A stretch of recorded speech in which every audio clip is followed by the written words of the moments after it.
May mga matatalino naman daw at tumatakbong senador. Katulad ni Montemayor at ni Luke Espiritu. Panoorin ninyo, Luke Espiritu. Ma'am Rosana Regodo, make up shoutout dyan sa Europa.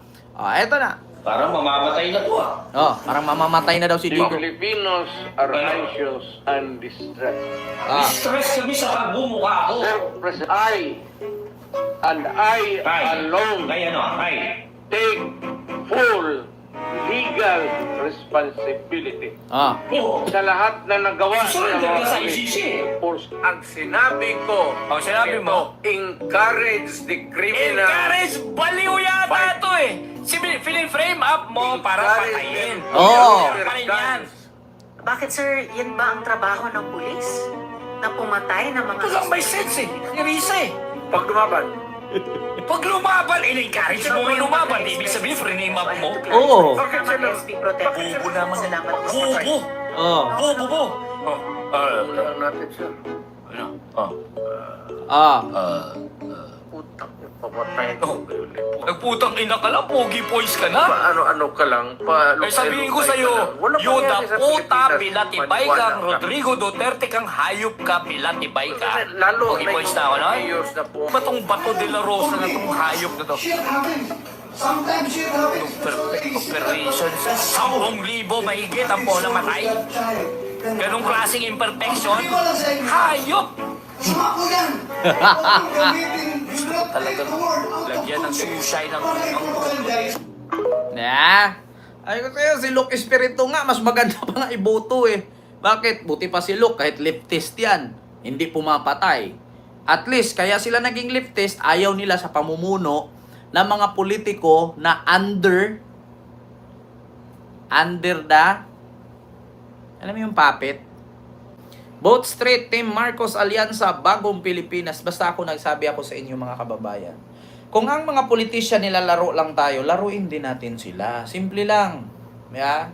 Alam nyo, bakit kayo matatakot sa mga putang inang politisyan na yan? Kayo naman nagpapasahod ng mga yan. Sa tingin ninyo, kung hindi kayo magbayad ng tax, may sasahurin at nanakawin yung mga hayop na yan? Wala. Yeah? Bakit hindi natin subukang baguhin ang Philippine Constitution? Bakit hindi natin subukang baguhin ang konstitusyon ng Pilipinas na itigil ang pagbabayad ng tax? Tignan natin kung may nanakawin pa yung mga hayop na yan. Tignan natin kung may mga senador at congressman na mag-aaway-aaway dyan at tignan natin kung may i-impeach pa para mag-agawa ng trono. Tignan natin kung mayroon pa silang pag-aawayan kung hindi na kayo nagbabayad ng tax at wala na silang sasahurin at nanakawin. Yan ang pinaka-the best solusyon. Para matigil ang korupsyon, huwag tayong magbayad ng tax. Baguhin natin ang konstitusyon. Ganun lang. Alam nyo, huwag yung kaawaan ako ng Panginoon. Pag ako tumakbo akong politisyan, papasok ako sa politics. Putang ina, pag naging presidente ako, babaguhin ko talaga konstitusyon ng Pilipinas. Babaguhin ko talaga ang konstitusyon ng Pilipinas. Baka makatanggap ka rin ng imbitasyon sa TRICOM. Alam nyo, kung ako imbitahan sa TRICOM, isa lang talaga ang sasabihin ko. Bakit nga ba may korupsyon sa Pilipinas? Ano bang dapat gawin dyan para matigil yan? Kasi pag sabihin natin, ipatupad natin ang batas na bitay, hindi naman pipirma ang mga senador at congressman. Bakit? Una silang mabibitay eh. Sino ang nagbatas ng death penalty? Wala. Ayaw pumirma ng mga senador, ayaw pumirma ng mga congressman. Bakit? Mauuna sila.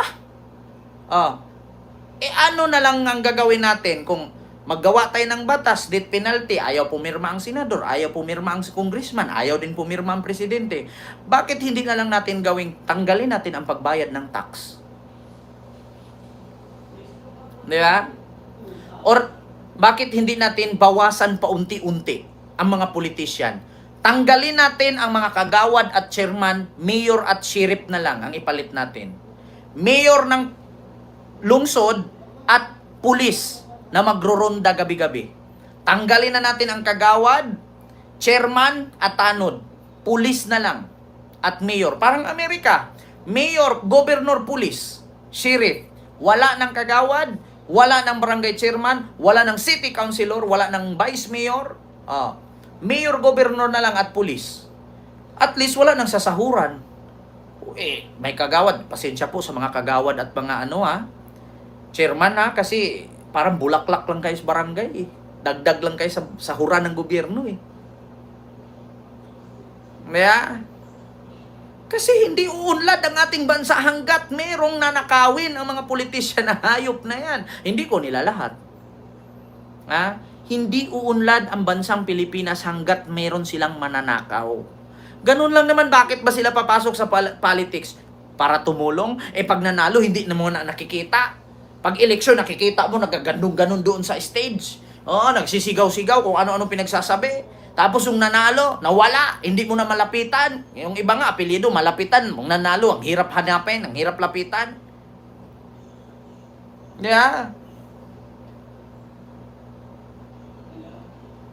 Yan ang totoo. Hanggat meron silang manakaw, hindi sila titigil. So pag maggawa ka ng death penalty sa mga magnanakaw at corrupt na politician, hindi naman pipirma. Wala naman pumipirma, hindi naman naisa batas. Di tanggalin natin yung tax. Tignan natin kung anong nanakawin nila sa Pilipinas. Di bali na magkadilitsi-litsi tayong lahat. Di bali na wala tayong building, di bali na wala tayong mga school, paaralan. Wala tayong pagamutan, at least walang nanakawin. Sabay-sabay tayong mamatay lahat para tabla. Pag mag-aral ka, wala ka nang aaralin. Bakit? Walang pondo Yan naman talaga ang nagpapahirap sa Pilipinas, yung korupsyon. Kaya pag tinanggal mo yung tax na ibabayad mo para ipasahod sa mga politician, katulad ng iba dyan, pag concert, present. Pag bagyo, wala. Tapos pag tinanong mo, nasaan yung punta ang pera, nandun kay Piatos, nandun kay Mary Grace Piatos, nandun kay Kukoy Villamin. Kasi pag magpasa ka ng batas, death penalty, hindi inaaprubahan.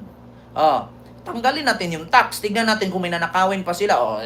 Challenge ko kayo, mga kababayan, paki-comment. Press 1 kung tama, press 2 kung hindi. Pag tinanggal mo ang tax, sa tingin nyo, may tatakbo pang politisyan?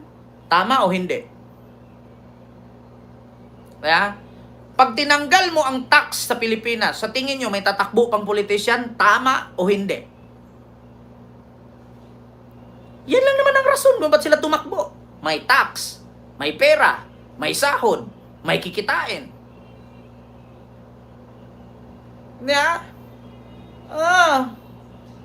Kasi pag may tax, mahirap pa rin tayo. Walang kaunlaran. Pag tinanggal mo ng tax, mahirap pa rin tayo. Walang tax, walang kaunlaran. Pero wala ng politician.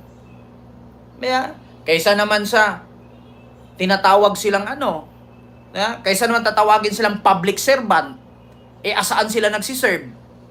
Sarili lang naman mga bahay nila, naging mansion, yung mga sasakyan, naging mga sports car, yung mga relo, naging Rolex, yung mga damit, mga bag, mga Gucci, Louis Vuitton, Chanel, Prada, mga luxury items, tapos yung mga Pilipino naghihirap, nagbabayad ng tax. Hindi ba sila nahihiya? Nagpapagawa ng ilong, balandra ng Europa, pupunta ng Amerika, pupunta ng Korea, pupunta ng China, pupunta ng Japan, nagbabakasyon ang mga anak nila. Samantalang ang mga Pilipino ang nagagastos, pampasahod sa kanila.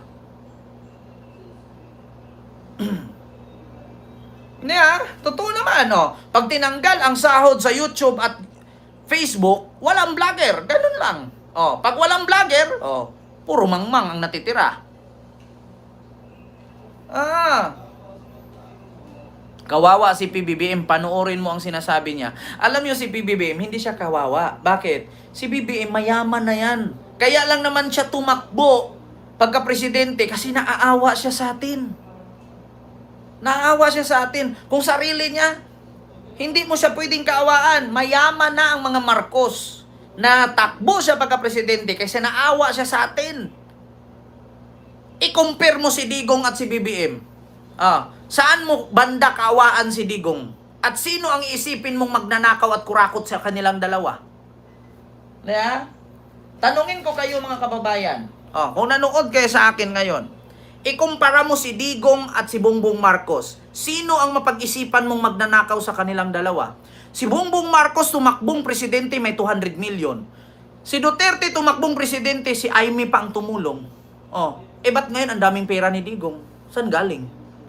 Pag tinanong mo ang Marcos, may negosyo. Pag tinanong mo ang Duterte, walang negosyo. Oh. Di ba? Huwag kayong maawa kay BBM.